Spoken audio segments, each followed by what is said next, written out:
Now, Russia has become increasingly reliant on drones in its attacks on Ukrainian cities, like the one in Zaporizhzhia I just mentioned. Mass production of the Iranian-designed weapons began a year ago in Tatarstan in central Russia. And independent Russian reporters say that children are involved in their production and their development. According to this report from a Russian Defense Ministry-controlled TV channel, up to 1,000 drones are produced here every shift. The video is said to show a factory in Yelabuga, a town in the Russian Republic of Tatarstan. The drones are allegedly a copy of Iran's Shahed drones. The Russian version is called Geraň 2. The plant in Yelabuga is constantly increasing production. There are around 30 to 50,000 drones in production here at the moment. Students from a trade school are said to be working on the production line. That's according to Russian independent journalist who first reported the story 2 years ago in an investigative project called Protocol. They said any students who refused to take part faced expulsion. And it seems the factory isn't the only example of young people involved in weapons production. This YouTube video purports to show a competition at a science camp for children in Sochi. A boy explains the details of a drone he developed. The logo of the Russian army can be seen in the background. In their free time, young people are invited to so-called laboratories. That's what the boys themselves told me. They said the only thing they had to provide was a parental consent form. The kids are also said to have received money for every new detail they developed. Independent reporter Tatyana Ashurkevich and the well-known investigative journalist Christo Groziev have also been working on the story. Tatyana told us how the kids are being recruited using science competitions. She says some of them told her they were invited to take part in a seemingly harmless computer game. The goal? To defend against cyber insects on an alien planet. Afterwards, the students were expected to help in the development of combat drones. One of the boys I spoke to was 15 years old. He was developing a kamikaze drone for the Russian army. He was told to find a way to reduce the cost from 800,000 rubles to 150,000 rubles. Based on their research, Tatyana says that the students were not only supposed to develop drones, but also to teach army personnel how to use them. This video from a scientific military competition held 2 years ago in Novosibirsk also shows that the Russian military is keen to benefit from the creativity of young people. A general encourages the young participants in his speech. Above all, I would like to say to our young generation, don't be afraid to dream, to develop new things, to be creative. Because it's no secret.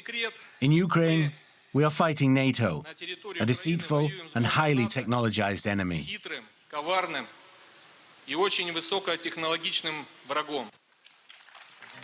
UN conventions ban the use of child labor for the production of military equipment, and for a good reason.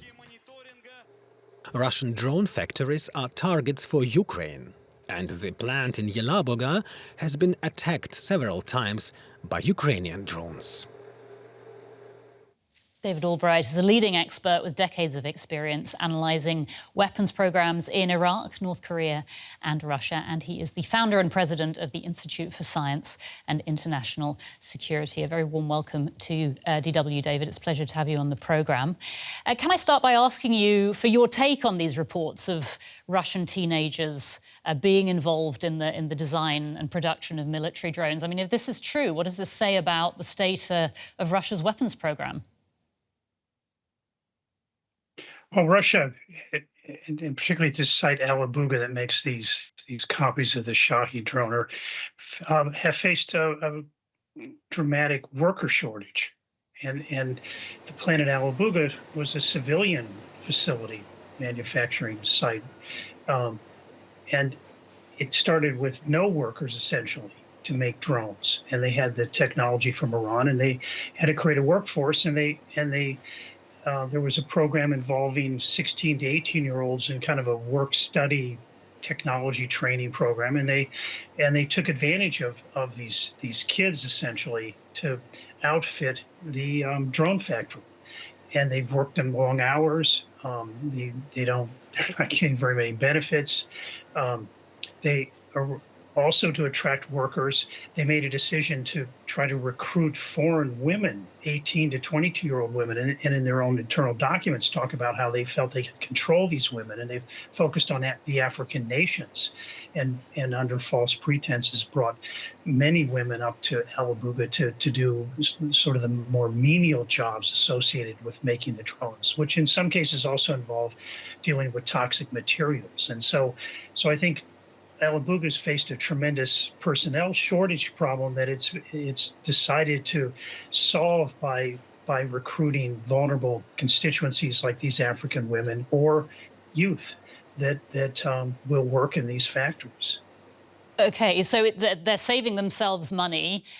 I mean, is there also a psychological aspect to it? I mean, does it make it easier for the Russian government to convince its citizens of its narrative by sort of involving them directly in its war efforts at such a young age?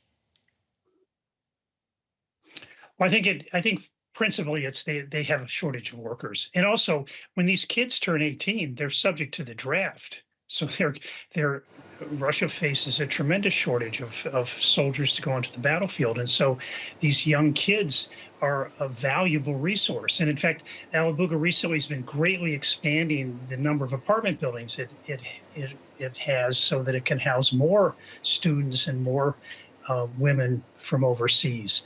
And the important part of that workforce to finish these apartment buildings are youth brigades, 16 to 18-year-olds that are coming to Alabuga for the summer. There's up to, I think, 3,000 that are there right now working on finishing these houses to then bring in more youth workers, in essence, to build more drones. So I think Russia's exploiting its youth in order to be able to make as many drones as possible.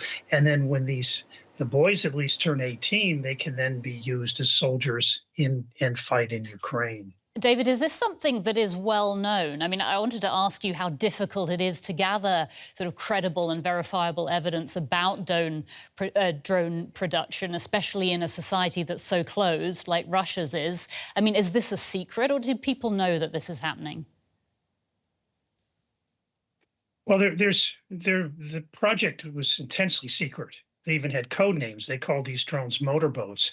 And so, yeah, no, it was difficult to get inside information about the production of drones. And there's been some very brave Russians who've decided to reveal information or to dig into it and kind of get in contact with people there. So no, it's been very difficult, and certainly the women recruited from African nations were not told you're going to go make drones for military use. The kids are not really told that directly, and so you have a program that is luring people in under false pretenses, and then they're there, and then they use all kinds of techniques to rile them up. Paintball games, paint gun games, hugely patriotic kind of celebrations of the mother country and victories in World War II, and to kind of stir up national I don't want to call it frenzy, but national loyalties. And so I think Russia's doing in a very conscious way, exploiting its youth, and then at the same time, once those youth hit 18, they then can join the war effort more directly. And so I think it's doing whatever it can to maximize its production of in this case, drones, but it applies to other industries as well. David Albright, President of the Institute for Science and International Security. David, thank you so much for your time. It was great to have you on the show. Yeah, thank you. Bring in DW correspondent Juri Rescheto, who filed this report. Let's look at the bigger picture first. Juri, Russian suicide drones seem to have become the weapon of choice for the Russian army. Why is that? Well, Nicole, the drone has become a very important weapon indeed for both sides, including Ukraine, mainly because it's much, much cheaper than a missile. That is why both sides are now fighting this drone war. For the Ukrainians, this is primarily a way to destroy Russian oil and gas infrastructure. Reports of attacks on Russian oil storage facilities come in almost daily. And if you believe the reports from the Ukrainian Secret Service over the weekend, last weekend, the Ukrainians hit the drone camp not far from the factory in Yelabuga, which I reported on in my report, just last weekend, as I said. By the way, drone operation is now also being learned in Ukrainian schools. In upper secondary school, it's even mandatory for students. You mentioned in your report these sites are fair game for Ukrainian strikes. What more can you tell us about the Yelabuga print? Well, Yelabuga now covers an area the size of a village, or let's say 10 football fields. It's an industrial zone near Yelabuga in the Russian Republic of Tatarstan, where cars and other goods were produced before the war, also in cooperation with some Western companies. It is a special economic zone, and at the edge of this zone now, most of the drones based on the Iranian Shahed model are being produced. This specific zone is a reportedly restricted area that can only be entered with special permission. The fact, Nicole, that the Russian Minister of Defense has shown this factory indicates that the Russians are now openly using it for intimidation purposes. Intimidation purposes, and they are actively involving children in their efforts. What's the strategy behind this? Well, look, in Russia, as in many other industrialized countries, there are programs to promote gifted children. Children who are good in math, computer science and physics are supported by all kinds of government programs. So any student in Russia can apply online. There are different levels of competitions. When talking specifically about the report by Russian investigative journalists we saw just in my report, children are apparently first attracted with a harmless computer game, and then particularly gifted children are apparently involved in cooperation with the military. At least that is what the Russian journalists who reportedly spoke to some of the children claim. Three things need to be said about this. First, Russian children traditionally become adults earlier than children in the West. Russian teenagers usually start their studies at the age of 18 already.